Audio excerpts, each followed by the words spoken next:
Hello and welcome back. In this video I'm going to discuss Chapter 2 of N. Gregory Mankew's Principles of Economics, entitled Thinking Like an Economist. Besides introducing students further to the economic way of thinking, this chapter introduces the production possibilities frontier, which is the first of many graphs covered in the textbook. As we'll see, the production possibilities frontier incorporates several basic ideas from Chapter 1, such as opportunity cost and efficiency, and illustrates them graphically. Okay, so let's get started. For convenience, economics is usually divided into two halves, microeconomics and macroeconomics.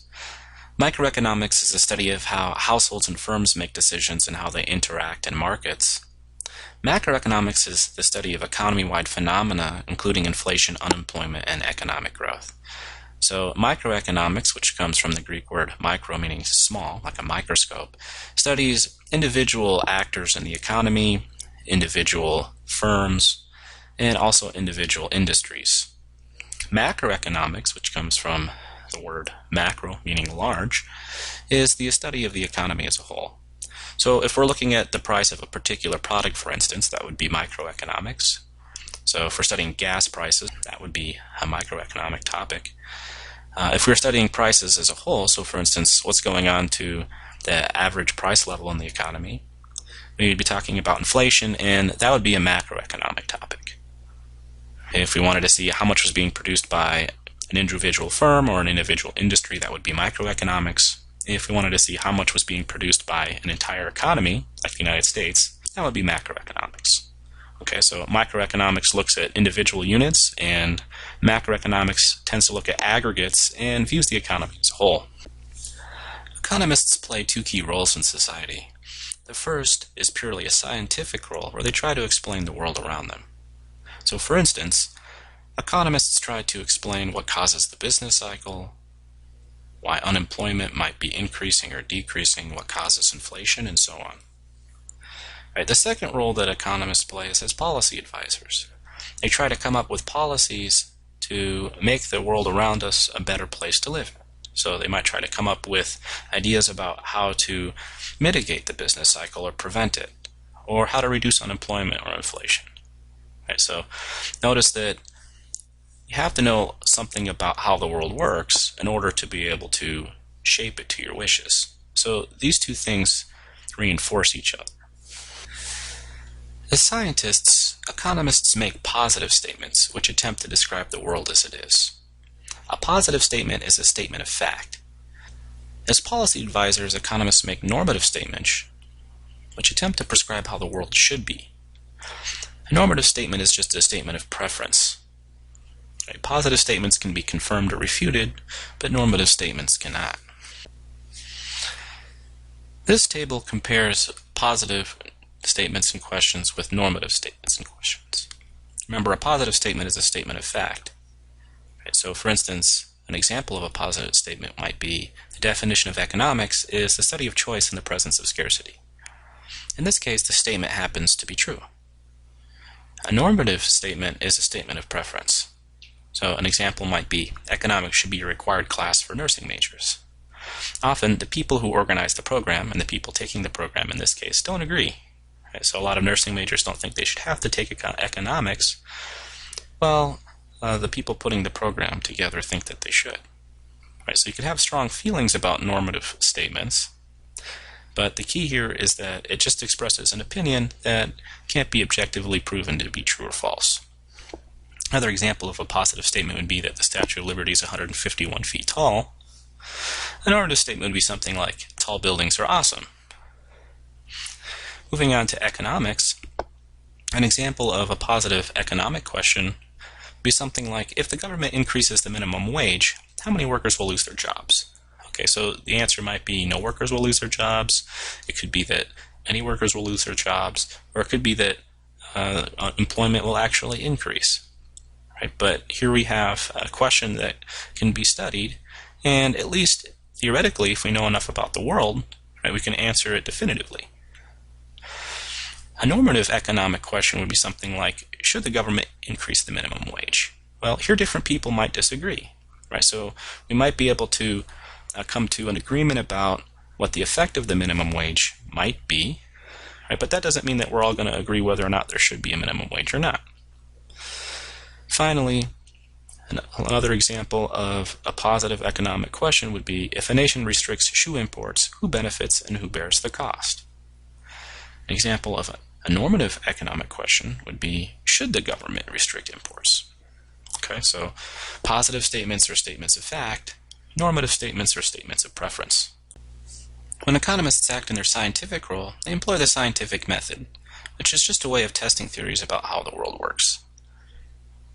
According to the scientific method, you start with observation of the world around you, and then you formulate a theory about how you think the world works. Then you go and you gather evidence or some kind of experimental data that either falsifies or fails to falsify your hypothesis. Usually, knowledge advances in natural sciences through the use of controlled experiments. So for instance, if you're trying to answer whether or not a particular drug was helpful for treating cancer, you take a bunch of people with cancer and then you'd randomly divide them into two groups. You would give a placebo to the control group, and then you would give the medicine to the treatment group, and then you would see if there was a difference in the two groups in terms of, let's say, how many of the people died from cancer, or whether or not the people in one of the groups lived longer, and then you could assess the effects of the drug. Unfortunately, it's usually difficult to do a controlled experiment in economics. Right, so for instance, let's say you're wondering whether or not a particular technology was important for improving the rate of economic growth. Right, well, you couldn't just take the country and randomly divide it in half and then give the technology to half the people and withhold it from the other half. First of all, that wouldn't be particularly ethical, and then second of all, it would be very expensive. Consequently, economists usually have to settle for using historical data that's provided by history. This isn't ideal because it's difficult to control all the different factors that could be influencing the outcome. However, economists have gotten pretty good at using statistics to see whether or not one thing happens to influence another one. So economic science usually advances through the use of theory and history. Economic theory typically makes assumptions to simplify the complex world around us and make it easier to understand. So for instance, to study international trade, we might assume two countries and two goods. This is unrealistic, but it's simple to learn and gives us useful insights about the real world. So we might be able to use these assumptions to build a model, which is just a highly abstract representation of reality that singles out key variables and then allows us to see how those variables are related. So for instance, we might, in this example, be able to build a model that shows that countries that engage in international trade are able to consume more than if they each just produced for themselves. That's economic theory. Then we use economic history to study whether or not the theory seems to hold true. So in this case, what we might do is we might get a whole bunch of data from all the different countries in the world and figure out how much trading they do internationally, and then see that whether or not countries that trade more internationally tend to have higher income or higher economic growth if we control for all the other variables that we think of. Right? And so if we find that countries that tend to have more international trade are also wealthier, then that would tend to confirm our theory. And this is nice. So when history confirms our theory, these two things go together, and we have more confidence that we understand the world around us. All right, so let's look at a couple of actual economic models. The first model is the circular flow diagram. The circular flow diagram is just a visual model of the economy, and the purpose of it is to show how money flows through the economy. We're going to assume that there's only two types of actors. There's households and firms, and throughout the book we analyze the behavior of these types of actors in a great amount of detail. And we're looking at the economy in a very aggregated way, and we're just going to focus on the fact that there's two key types of markets. There's a market for goods and services and a market for factors of production. Markets for goods and services are markets where consumers purchase consumption goods from firms. The market for houses or the market for haircuts are all examples of markets for goods and services. They're markets where consumers or households pay money to purchase products produced by firms that produce them. Markets for the factors of production are markets where firms purchase the factors of production from households. By factors of production, I mean the resources the economy uses to produce the final goods and services that people want to consume. So factors of production include land, labor, and capital. Labor, we just mean the energy and time of human beings. Right? Land includes any kind of natural resources. Capital means buildings and machines used in production. So all of these things, land, labor, and capital, have to be put together in some combination in order to produce any final good. And the firms that produce final goods have to hire these things. They hire them from households that own them. So when you sell your labor services to a firm, when you get a job, they are the consumer in this case, and you are the supplier. Okay, so let's put together the circular flow diagram. So remember, there's two types of actors. There's households and there's firms. The households own the factors of production. So the households are the ultimate owners of all of the natural resources, all of the labor, energy, and all of the machines and tools. They sell or rent these factors of production to the firms, and that's how they earn an income. They use that income to buy and consume goods and services that are produced by the firms. The firms buy and hire the factors of production from households, and they use them to produce goods and services. They sell these goods and services to households, and that's how the firm makes an income. There are two sectors in the economy. There's markets for factors of production. In these markets, households supply land, labor, and capital to firms that firms use to produce goods and services. Of course, we don't provide our land and labor to firms for free. They have to pay us in the form of wages, rent, or profit in order to get us to supply those factors of production. And that's how we earn an income in order to purchase the goods and services that we wish to consume. And then there are markets for goods and services. Here, households spend money, or part of the income that they earned, in order to purchase the goods and services produced by the firms. So here we have a very simple representation of the economy. And it's insightful because it illustrates an important point, which is that the total amount of spending on goods and services equals the total amount of income that people earn. Every act of spending generates income for somebody else. So spending and income are two sides of the same coin. To understand this, let's follow the flow of spending and income throughout the economy. So let's start off over here, and let's say that a household spends $250 on a bike. Right? That would be illustrated by a $250 spending payment going in this direction. That $250 ends up as revenue to the firm that sold the bike. So now that firm has $250 that it can use to purchase land, labor, and capital in order to make new bikes in the future.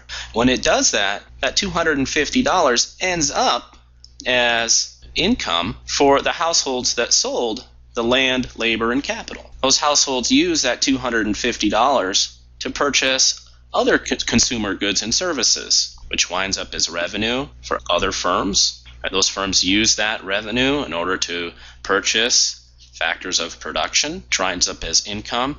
And so money just flows in a circular way like this throughout the economy, and the total amount of money spent by households in the markets for goods and services is equal to the total amount of income that households earn when they sell their land, labor, and capital to firms in the markets for the factors of production. And then the red lines just show the flow of real things throughout the economy. So for instance, households supply their actual labor and machines to firms, which are used to produce other real things, consumer goods and services, like actual shoes or actual bikes that households buy. Now let's make sure you understand what goes in each sector of this diagram. So let's go back to the example of the bike.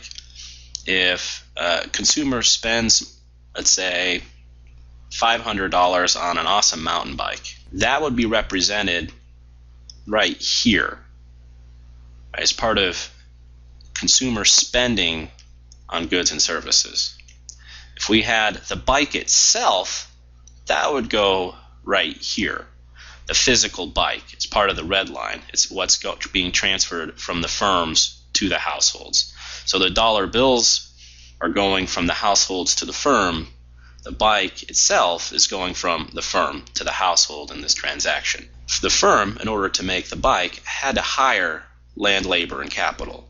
Right? So if somebody supplies 10 hours of labor in a factory, right, that's moving in this direction. So 10 hours of labor would go right here. It's flowing in this direction from the households to the firm. The firm has to pay people when they hire them to work in a factory. Right? So that is money. It's a monetary payment that goes to the household in the form of wages that ends up as income for them. So in this case, the payment is flowing from the firm to the household. So let's say to hire someone all day like that, you have to pay them $250, right? So the $250 in wages would go right here. It's flowing in this direction. Now let's look at a second economic model, the production possibilities frontier. The production possibilities frontier is a graph that shows the combinations of two goods that can possibly be produced given the available resources and the available technology at hand.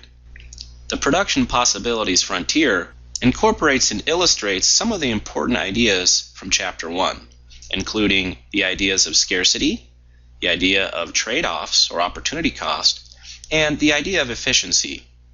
So let's see how this works. Right, so we're looking at the trade-offs involved in producing one or another of two goods. So let's take a very simple example. How many paper airplanes I can produce in a minute, and how many paper diamonds I can produce in a minute. Admittedly, this act of production is kind of silly because I'm not producing anything of any real value, but I think that this will illustrate the idea very clearly. So in 1 minute, I actually tried this, I can make 10 paper airplanes.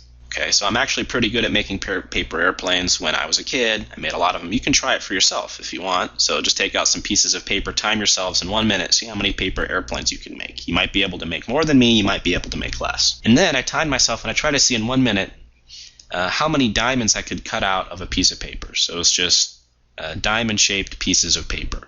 And I have banana hands, and I'm very clumsy, and I'm actually really bad at cutting things out of paper. I was never good at it in kindergarten, and I'm not good at it now. And I could actually make more paper airplanes in a minute than I could produce diamonds cut out of pieces of paper.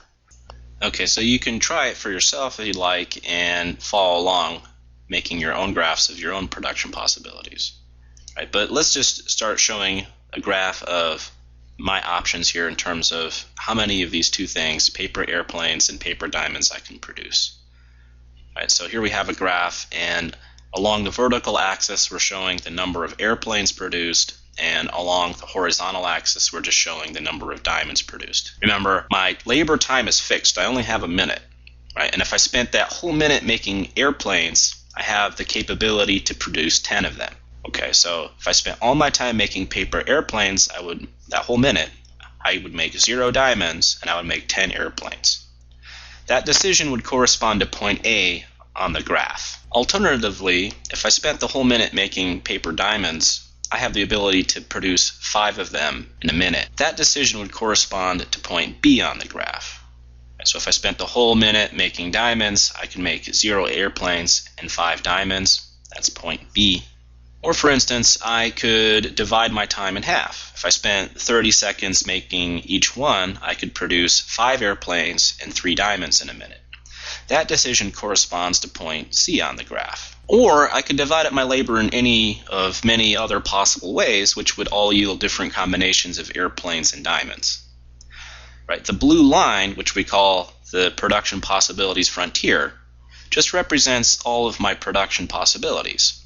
So any point along that blue line shows a possible combination of airplanes and diamonds that I can make with a minute of my labor. Any point along the frontier shows an efficient use of my time. So my preferences will dictate whether I spend my minute making airplanes or diamonds, or some mix of the two. Right? But any point along the blue line means that I'm using all of my time effectively to produce the two things.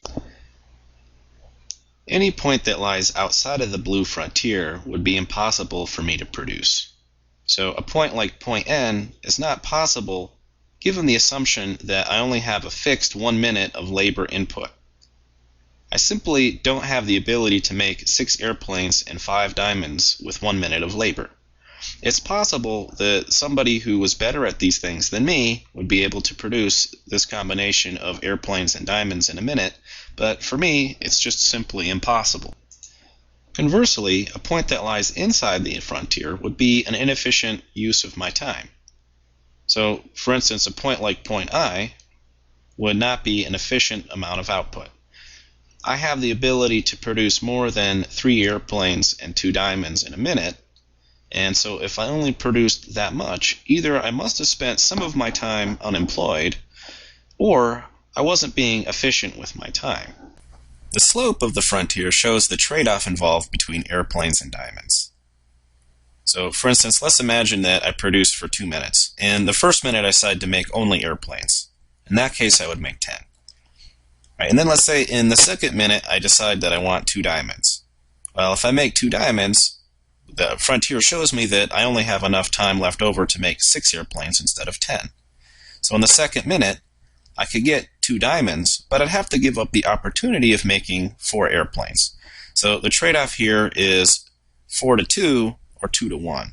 The slope of the blue line just shows the opportunity cost of producing the diamond. I'd have to give up 2 airplanes for each diamond that I want to produce. Finally, a technological advancement would shift the whole curve outward. So, for instance, if I bought a diamond-shaped punch cutter, maybe I could cut out diamonds twice as fast. In that case, my new production possibilities would be shown by rotating the whole frontier outward. So, in each minute, I could produce twice as many diamonds as before. It wouldn't change the amount of airplanes I can produce in a minute, but it would change the amount of diamonds. Right? So, if I spent all my time making diamonds, then I can make 10 diamonds in a minute instead of 5. Okay, then the trade-off involved between airplanes and diamonds would be 1 to 1 instead of 2 to 1. It would just rotate the production possibilities frontier out. Now, if some technological advancement allowed me to do both things faster, it would just make a parallel shift of the frontier outwards. All right, now that we've looked at an example with me, one individual, let's take a look at the example from your book. Right here we have an example of a production possibilities frontier for an economy instead of an individual. And we're still going to be looking at 2 goods, in this case, computers and wheat. And for the moment, we're only assuming one resource, which is labor, measured in hours now instead of a minute. And we'll say that the economy has 50,000 hours of labor each month available for production. So labor time is being divided up within this economy between the production of wheat and computers. And we're going to assume that producing one computer would require 100 hours of labor, and producing 1 ton of wheat would require 10 hours of labor. So this table just summarizes the production possibilities. So for instance, a point like point A would show a point where all of the economy's labor was being devoted towards the production of computers. So we have 50,000 hours of labor, the total amount being devoted towards computers. Each computer takes 100 hours to make, so 100 computers would get produced, and 0 hours of labor are being devoted towards the production of wheat, so 0 tons of wheat would be produced. Or a point like point E shows a possibility where all 50,000 hours are being devoted towards the production of wheat, and 0 hours are being devoted towards the production of computers. If 0 hours are being devoted towards the production of computers, 0 computers will be made. And if 50,000 hours of labor are being devoted towards the production of wheat, and it takes 10 hours of labor for each ton of wheat to be produced, then the total amount of wheat produced will be 5,000 tons. Right? And then points B, C, and D just show different other potential combinations of computers and wheat that the economy can produce each month, given the assumption that there's only 50,000 hours of labor total to devote towards either of these 2 tasks. So if we graphed out those points, we can make a line. That line would be the production possibility frontier. So we have points A, B, C, D, and E that all lie along the frontier, And there's an infinite number of also possible combinations of wheat and computers that could be produced depending upon how labor was being divided up in the economy. And again, a point like point G that lies outside the frontier would be impossible given the assumption that we only have 50,000 hours. And a point like point F would show that either resources were being used inefficiently or they were lying unemployed for some time. And again, the slope of the line shows you the trade-off between wheat and computers. Remember that the slope of the line just equals rise over run. So here we see that if we give up 1,000 tons of wheat, we can produce 100 computers. So the slope is equal to negative 1,000 over 100, or negative 10, just meaning that the opportunity cost of producing each computer is 10 tons of wheat that we have to give up that could have been produced instead. Right here, again from your book, we have two different countries, France and England, and we're showing their ability to produce wine and cloth. The production possibilities frontier for France is on the left. The production possibilities frontier for England is on the right. Okay, and just to see if you've been paying attention and understand what we've been doing here, right, in which country do you think the opportunity cost of producing cloth is lower? Okay, so the answer is that the opportunity cost of producing cloth is lower in England because its PPF is not as steep as France's. So in France, the slope of the line is negative 2, indicating that for each amount of cloth that's being produced, they have to give up 2 units of wine. Or if you look at the PPF for England, the slope is negative 2/3, meaning that for each unit of cloth that they produce, they only have to give up 2/3 of a unit of wine. So France is much better at making wine than England is, and for each unit of cloth that they produce, they would have to give up the opportunity of having more wine. Again, economic growth would just be indicated by an outward shift of the production possibilities frontier. So if the economy became more productive and they were able to produce more things with a given amount of labor, right, so for instance, they became, let's say, 20% more productive due to technological advance, then the whole curve would shift out. Right? Or the curve could shift out if we had more labor units of input or more capital units of input. If we had 60,000 hours of labor to divide up, right, we could produce 6,000 tons of wheat each month, or 600 computers each month. So either adding more inputs or a technological advance will shift the production possibilities frontier outward. One final point you need to understand about production possibility frontiers is that although they could be a straight line, they don't have to be. So for an individual, the trade-offs involved are probably going to be a constant trade-off. But if we're talking about production trade-offs for an economy as a whole, then the production possibility frontier is much more likely to be bowed out from the origin. Okay, so if the opportunity cost remains constant, the PPF is a straight line. So in the earlier example, the opportunity cost of a computer was always 10 tons of wheat. Right? But if the opportunity cost of producing a good rises as you produce more of it, then the PPF is going to be boat-shaped. So let me explain what this means.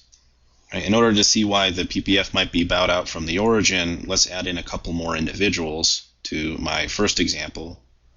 So I forced other members of my family to also produce paper airplanes and paper diamonds, and I timed them. That's one of the disadvantages of being married to a teacher, is that sometimes they'll force you to partake in silly activities like this. And my wife, Michelle, what I found out is she's better at cutting out the diamonds than I am, but worse at making airplanes. Okay, so she can make 10 diamonds in a minute, but only 5 airplanes, and so her PPF looks like this. And then we have my daughter, Isabella, and she was pretty average at both. Okay, so she can make 7 diamonds in a minute or 7 airplanes. She's about equally good at both activities. So what I decided to do was draw the production possibilities frontier for our entire family. So in 1 minute, Right? The large frontier shows the different possible combinations of airplanes and diamonds that we could produce. Right? So if we all focused on making airplanes, we could make 22 of them. And you see that our individual PPFs I just also put on this curve, so you can see how the individual PPFs go together to make the PPF for the group. So if we all focused on making airplanes, right, we already know that in a minute I can make 10. We said Michelle can make 5 and Isabella can make 7, so we can make 22. So that corresponds to the point on our family's PPF of 0 and 22. Or conversely, if we all focused on making diamonds, I can only make 5, Isabella can make 7, and Michelle can make 10, so we can make 22 diamonds and 0 airplanes in a minute if we wanted to. That's another possible combination of airplanes and diamonds that our family can make in a minute. And then every other point on my family's PPF shows other possible combinations as well. All of the points on the frontier show an output that is possible assuming an efficient allocation of our labor resources. Now, if I made the diamonds, Michelle made the airplanes, and Isabella split her time between the two activities, that would be an inefficient use of our labor, because Michelle is better than me at making diamonds, and I'm better than her at making airplanes. That wouldn't make a lot of sense. Right? We'd only make 13 of each, which corresponds to point I on the graph. And if I focused on doing what I was good at and making airplanes, and she focused at doing what she was good at making diamonds, we could have more of both. Right? So it would be inefficient for us to focus on things that we're comparatively worse at. And if we did do that, then the economy would produce, our family would produce less things than we otherwise could. That's what we mean by an inefficient allocation of resources. The production possibility frontier for the group of the three of us is bowed out from the origin instead of a straight line. And the reason is that some of us are better at producing diamonds and some of us are better at producing airplanes. As long as we wanted 10 airplanes or less, I would just produce them all because I'm the best at making the airplanes. But if we wanted more than 10 airplanes, then Isabella would have to start making them. And she's not as good as making them as I am, right? So beyond 10, for each additional airplane that we'd make, we'd have to give up the opportunity of making an even greater amount of airplanes. And then if we wanted more than 17, then Michelle would have to start making them, and she's really bad at making airplanes. Okay, so the trade-off involved is even greater. Or you could just think about it the other way. So as long as we wanted less than 10 diamonds, Michelle would make them all. If we wanted more than 10, though, Isabella would have to start making them. And if we wanted more than 17, I would have to start making them with my banana hands. We wouldn't get that much more. We'd have to give up a lot of airplanes, but we wouldn't get that many more diamonds. So the PPF, the outward bowing nature of it, is indicating that there's an increasing opportunity cost of producing either of the goods. Right? So at first, the opportunity cost of making more airplanes is just half of a diamond. Then, once we get to Isabella, the opportunity cost of making more diamonds is 1 airplane. And then once we get to 17, the opportunity cost of making more diamonds is 2 airplanes. So there's an increasing opportunity cost of making diamonds as we make more of them. The opportunity cost goes from a half an airplane to 1 airplane to 2 airplanes. As we start devoting more resources towards making diamonds, we have to give up an even greater amount of airplanes. Another way of saying this is just that there's an increasing opportunity cost of making diamonds. Okay, so the PPF is bow-shaped when different workers have different skills, different opportunity costs of producing one good in terms of the other. And if we look at a production possibility frontier where there's a lot of individuals, it's just going to look like a smooth parabola that bows out from the origin. Right, so for example, you might have a PPF for an entire economy that's thinking about devoting labor resources towards the production of real airplanes or real diamonds. And notice that the PPF becomes steeper as we go along because the opportunity cost of producing diamonds increases the more of them that we want to make. So both airplanes have to be produced and diamonds have to be dug out of the ground. They're both economic goods that people in society value, right? And there's some trade-off between the two. If we want more diamonds, devote more resources towards getting diamonds out of the earth, then there's going to be less resources left over to make things like airplanes. So there's an opportunity cost. There's a trade-off involved. If we're not making very many diamonds, okay, so we're not digging too many diamonds out of the ground, that would be a point like point A. And at that point, the opportunity cost of digging out a few more diamonds is low. Okay, so most of the workers are producing airplanes, even those who are better suited to mine diamonds. So we don't have to give up that many airplanes to get more diamonds, because if we were producing things efficiently, right, we would just take those people who were bad at making airplanes and good at making diamonds and shift them over.